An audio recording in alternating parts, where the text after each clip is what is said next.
नमस्कार दोस्तों, मैं विनोद कुमार मिश्रा अपने सिंपैथी एक्सप्रेस में आपका स्वागत करता हूं। आज हम इस विषय पर बात करेंगे कि मरने के बाद भी मरने के प्रति भय और जीवन की लालसा कैसे बनी रहती है। अधिकांश से देखा गया है कि हर आदमी ये चाहता है कि उसके बाद उसका नाम लेने वाला कोई रहे, उसके बाद उसकी वंश परंपरा को आगे बढ़ाने वाला कोई हो, उसका नाम रोशन करने वाला कोई हो, और वो ये भी चाहता है कि उसकी आने वाली 7 पीढ़ियाँ कम से कम सुख समृद्धि का अनुभव करे। वो ये व्यवस्था करना चाहता है कि उसकी 7 पीढ़ियाँ घर बैठ करके भी अगर जीवन निर्वहन कर सकता है तो कर। इसी मानसिकता के चलते उसने अपने आप को पहचानने की कोशिश भी नहीं करता है, अपने आप से प्यार भी नहीं करता है, क्योंकि वो इसी ऊहापोह में रहता है कि हमारे बाद हमारा नाम लेने वाला जो हो उसकी प्रगति हो। प्रश्न उठता है कि कोई भी व्यक्ति अपनी 7 पीढ़ियों का नाम तक नहीं जानता है, फिर आप 7 पीढ़ी का चिंतन क्यों करते हैं? जिसके यहाँ उसका नाम लेने वाला नहीं रहता है, उसको और चिंता सताती है कि हम मर करके चले जाएंगे तो हमारा क्या होगा। ऐसी ही घटना एक सामने आई। 3 व्यक्ति एक ही नाम के थे, तीनों निसंतान थे। उसमें से एक के पास जमीन थी, दूसरे के पास पैसा था, और तीसरे के पास बुद्धि थी। यद्यप तीसरा तो स्वर्गवासी हो गया था, उनके वारिसों के पास बुद्धि थी। उन्होंने सोचा कि चलो हम अपने पितामह का नाम रोशन करते हैं, लेकिन उनके पास ना पैसा ना जमीन। एक विचार आया कि चलिए विद्यालय का निर्माण किया जाए, अपने पितामह के नाम पर विद्यालय का निर्माण किया जाए, ताकि जब तक विद्यालय रहेगा तब तक उनका नाम रोशन रहेगा। इसी विचारधारा को लेकर वो दोनों सेम नाम वालों के पास गए। उसमें से पैसे वाले को समझाया कि इतना पैसा है, आप मर के चले जाएंगे तो इसका क्या होगा, आपका नाम लेने वाला कोई नहीं होगा। उसकी दुखती हुई नस को दबा दिया गया। उसको भी लगा कि बात तो आप सही कहते हैं, लेकिन इसका हम कर ही क्या सकते हैं।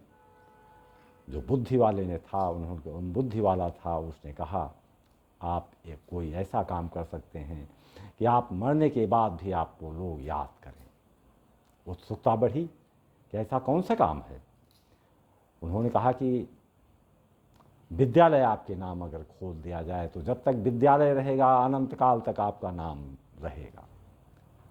अपने मरने के बाद जीवन की लालसा इस स्तर पर पैदा हुई कि वो अपना सब कुछ देने के लिए तैयार हो गए, क्योंकि जीवन के बाद जीवित रहने की लालसा उनके अंदर विद्यमान हो गई।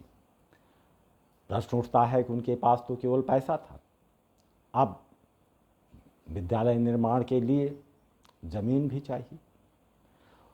उसी नामधारी के यहाँ वो गए और उन्होंने कहा इतना ज़मीन इतनी जायदाद लेकर के क्या करोगे, आपके ना तो आगे कोई है ना पीछे कोई है, आप जब मर के चले जाएंगे तो ये ज़मीन तो लावारिस पड़ी रहेगी। कुछ ऐसा करके जाइए कि आपका भी नाम अनंत काल तक चलता रहे। बात समझ में आई। उन्होंने कहा ठीक है, हमारे नाम का विद्यालय खोल दो और हम ज़मीन देने के लिए तैयार हैं। पैसे की व्यवस्था हो गई, ज़मीन की व्यवस्था हुई, निर्माण कार्य प्रारंभ हुआ। लेकिन जैसा कि अक्सर होता आया है कि एक दूसरे में कहने लगे ये विद्यालय तुम्हारे नाम नहीं उनके नाम का है, उनसे कहा गया उनके नाम नहीं तुम्हारे नाम का है।